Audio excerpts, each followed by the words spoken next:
ये फिल्म एक सच्ची कहानी पर बनाई गई है। शुरू में ये बताया जाता है कि जून 1940 में जर्मन ने फ्रांस पर कब्जा किया। बेसिकली इस फिल्म की कहानी एक किरदार एवन रिहॉन से स्टार्ट होती है, जो कि गाड़ी में जा रहा होता है और पीछे आने वाले कैनन के सोल्जर इस आदमी को इन्वेस्टिगेशन के लिए ले जाते हैं। वो लोग समझते हैं कि वॉर सेलर है, उसे जाने दिया जाता है। गाड़ी लेकर वो ऐसी जगह जाता है जहाँ बहुत से एयरप्लेन्स खड़े होते हैं और वहाँ एक रूम में एंटर हो जाता है। वहाँ एक आने वाला ऑफिसर बताता है कि जंग खत्म हो गई है और इंग्लैंड में मरने से बेहतर है तुम फ्रांस में रहो। ये कहकर वो चला जाता है। वहाँ पास खड़े कुछ जर्मन के ऑफिसर पायलट ऑफिसर्स बात कर रहे होते हैं। जैसा कि वो कहते हैं कि प्लान्स हमारे पहले से ही तैयार हैं। पहली बात, हम रॉयल एयरफोर्स को तबाह कर देंगे। फिर पास खड़े एक एयरप्लेन में एवन जाकर बैठ जाता है और उसको ले जाता है। पायलट ऑफिसर्स को रोकने के लिए भागते हैं, लेकिन एवन चला जाता है। नेक्स्ट सीन में पायलट ऑफिसर ऑफिस की जगह दिखाई जाती है जहाँ एयर अटैक्स हो रहे होते हैं। इस तरह ये स्क्वाड्रन 3 और 3 के पॉलिश पायलट्स होते हैं जो कि रॉयल एयरफोर्स को ज्वाइन करते हैं और इस तरह फॉरेन स्काइज के लिए जंग लड़ रहे होते हैं। एवन के पहुंचने पर इसके साथी इसको बताते हैं कि हमने जंग को जारी रखा जब तक तुम वहाँ रहे। एवन कहता है कि तुम इनको मेरे बगैर खत्म नहीं कर सकते और मुस्कुराने लगता है। नेक्स्ट सीन में पायलट ऑफिसर चीफ मार्शल को बताता है कि हम बॉम्बर्स नहीं हैं बल्कि फाइटर पायलट्स हैं।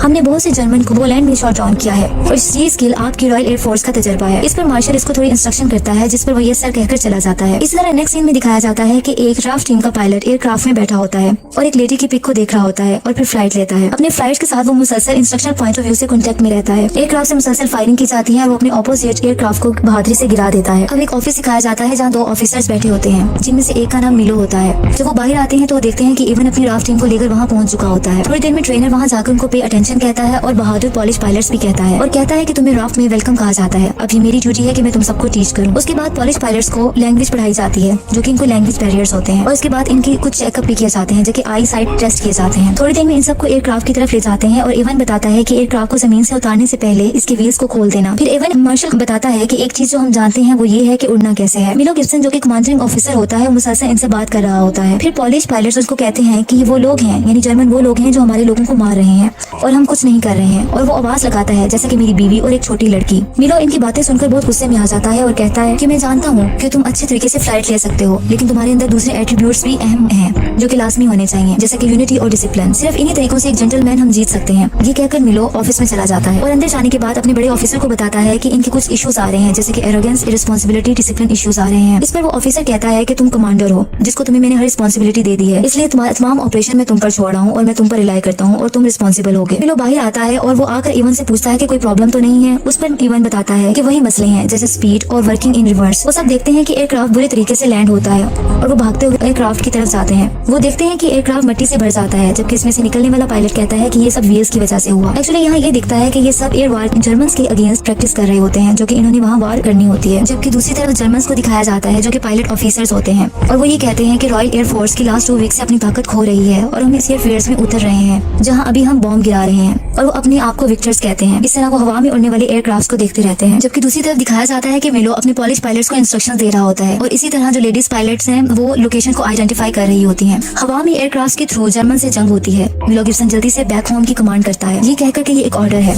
जर्मन के कुछ जहाजों को गिरा दिया जाता है। अब पॉलिश फाइटर्स लैंड करते हैं और देखते हैं कुछ पायलट्स की डेथ हो गई है जो कि जर्मन होते हैं। इवन जब लैंड करता है तो वो एक कपड़ा लेकर उन जर्मन की डेड बॉडीज पर डाल देता है ये कहकर कि ये हम भी हो सकते थे। लेकिन दूसरा पायलट कहता है कि ये क्या ये भी तुम्हारे साथ ऐसा ही करेंगे जैसा तुम इनके साथ अच्छा कर रहे हो। इस पर वो आइवन को कहता है कि तुम हाफ स्विस हो जिसकी वजह से तुम्हारे अंदर जर्मन्स के लिए हमदर्दी है और इस तरह वो ये कहता है कि हम यहाँ जर्मन्स को मारने आए हैं ना कि इनके लिए दुआ करने। ये कहकर वो चला जाता है। अब मिलो एक दोबारा मीटिंग अरेंज करता है और सबको बताता है कि हम अपने दुश्मन को शूट करने जा रहे हैं और तुम सबको स्ट्रिक्टली सब चीजों को फॉलो करना है। इस पर बड़ा ऑफिसर एक मैसेज पढ़कर सुनाता है और वो कहता है कंग्रेचुलेशंस 3 और 3 स्क्वाड्रंस। फिर इनको कहता है कि तुम्हें कल से मुकम्मल तौर पर ऑपरेशन के लिए तैयार रहना है। इवन कहता है कि हम कल से ऑपरेशन पर होंगे। इस पर सब खुशी से एक दूसरे को गले मिलते हैं। अब ट्रेनिंग के लिए सब चले जाते हैं और तमाम अपना यूनिफॉर्म भी पहन लेते हैं। नेक्स्ट डे ऑपरेशन स्टार्ट हो जाता है और लेडी पायलट्स अपनी ऑफिसर अपनी ड्यूटी संभाल रही होती हैं। फाइटर पायलट्स की एयरफील्ड पर दूसरी फोर्स की तरफ से बम्बार्डमेंट स्टार्ट हो जाती है लेकिन सब कामयाबी से फाइट करते हैं और दोबारा एयर अटैक्स शुरू हो जाते हैं। फिर दिखाया जाता है रॉयल एयरफोर्स टीम आपस में कॉन्टेक्ट में रहती है। इस लड़ाई में रॉयल एयरफोर्स का पायलट एक उड़ते हुए एयरक्राफ्ट को जो कि जर्मन का होता है उसको मार गिराता है। जबकि दूसरी तरफ मिलो को इवन कहता है कि तुम जानते हो कि मैं बेस्ट हूँ। अभी वो ये बता रहा होता है कि इवन का दोस्त आ जाता है जिसे लेकर वो रॉयल एयरफोर्स टीम की तरफ ले जाता है और कहता है कि देखो कौन आया है। सब उसे खुशी से गले मिलते हैं और इस तरह इवन बाहर आता है तो इसे एयरक्राफ्ट के मुतालिक एक आदमी के थ्रू बताया जाता है। वो आदमी से बताता है कि एरोप्लेन में गन कैमरास को इंस्टॉल कर दिया गया है और ये आपका ही आइडिया था। ये वाली गन्स 150 यार्ड से रिहार्मोनाइज्ड कर दी गई हैं तकरीबन 137 मीटर्स पर, लेकिन इसका ये मतलब है कि आपको रियर क्लोज रहना पड़ेगा एक फासले पर और फिर इसको हिट करना होगा। ये इतना ही सही होगा जितना कि एक कैनन होती है बर्तानिया के लड़कों के मुताबिक। रॉयल एयरफोर्स टीम की अगली सुबह ग्रुप फोटो ली जाती है कि अचानक से सायरन बजने लग जाता है और अनाउंसमेंट होती है कि टीम अपनी एयरक्राफ्ट की तरफ जल्दी से भागे। ऑपरेशन शुरू होने का वक्त आ गया है और सब फ्लाइट लेते हैं और एयरक्राफ्ट के थ्रू फायरिंग शुरू हो जाती है, जबकि लेडी पायलट्स दोबारा अपनी पोजीशन एरियाज को लोकेशन को आइडेंटिफाई करने के लिए बैठ जाती हैं। कुछ जहाजों को तबाह कर दिया जाता है, फिर एक साइन जाहिर होता है, रिफ्यूलिंग और लैंडेड। जहाजों को रिफ्यूल किया जाता है और फिर से फ्लाइट होती है। रॉयल एयरफोर्स टीम के एक टीम मेंबर के एयरक्राफ्ट से बम्बार्डमेंट और फायरिंग होना बंद हो जाती है। इस पर ऑपोजिशन जर्मन की टीम से फायरिंग होती है और वो जख्मी हो जाता है और उसका खून बहने लगता है। इसका एरोप्लेन भी क्रैश हो जाता है और वो पानी में जा गिरता है, जहाँ इसको एक छोटी सी विक्टिम बच्ची इमेजिन होती है जो कि हंस रही होती है। आखिरकार वो पानी में डूब जाता है। रॉयल एयरफोर्स टीम अब खामोश उदास होती है क्योंकि इनका साथी मर चुका होता है। मीरा किताब रुडिमेंट्री पॉलिश पढ़ रहा होता है। अब दोबारा से एयर वॉर को दिखाया जाता है। एयरफोर्स टीम हवा में एक सुकून से फ्लाइट में होते हैं कि अचानक एक प्लेन पर अटैक हो जाता है और सब बहुत अलर्ट हो जाते हैं। A1 की एयरक्राफ्ट पर आग लग जाती है, लेकिन वो सक्सेसफुली एयर बैलून की हेल्प से नीचे उतर आता है, जबकि दूसरा टीम मेंबर उसके जिस्म पर आग लग जाती है और वो जख्मी हो जाता है। नेक्स्ट सीन में पायलट पॉलिश फाइटर्स की पार्टी दिखाई जाती है, जहाँ चीफ मार्शल सबसे एड्रेस करता है और कहता है कि मैं इस इवनिंग की होस्टेस से आपको इंट्रोड्यूस करवाना चाहता हूँ। वो एक लेडी को बुलाता है जो कि आकर सबसे बात करती है और वो ये कहती है कि इवनिंग पायलट्स ब्रेव सोल्जर्स के लिए है, जो कि पायलट ऑफिसर्स के लिए है, जिन्होंने इंग्लैंड के स्काइज में हमारे लिए लड़ाई लड़ी। उसके बाद A1 गुस्से में आ जाता है और बोलता है कि तुम हमारे ही शहरों में बॉम्ब गिरा रहे हो और शूट कर रहे हो और हमारा ही शिकार कर रहे हो। हम यहाँ शैंपियन पी रहे हैं और अपने शहरों पर बॉम्ब गिरा रहे हैं। दे आर बुचरिंग अस, और हमें शूट किया जा रहा है और फांसी दिए जा रहे हैं। इसके बाद वो ऐसी बातें करता रहता है जबकि मिलो आके इसको चुप करवाता है। अब मिलो कुछ देर में इस रूम में आता है जहाँ जख्मी पायलट्स होते हैं। इनमें से एक का चेहरा भी जला हुआ होता है। वो इसे कहता है कि रिमार्केबल मैन हमेशा ग्रो करता है, तुम्हें इस पर फख्र करना चाहिए। क्योंकि दूसरी तरफ एक और पॉलिश पायलट को दिखाया जाता है जो कि कैंडल से लाए बैठा होता है और वो बहुत ही सैड होते हैं क्योंकि उनके साथी मर गए होते हैं। इवन उसको आकर कहता है कि तुम यहाँ क्या कर रहे हो, तो फिर वो मैंने एयरक्राफ्ट में उन्हीं लोगों को देखना शुरू कर दिया था, वो तुम्हारी और मेरी तरह लोग थे।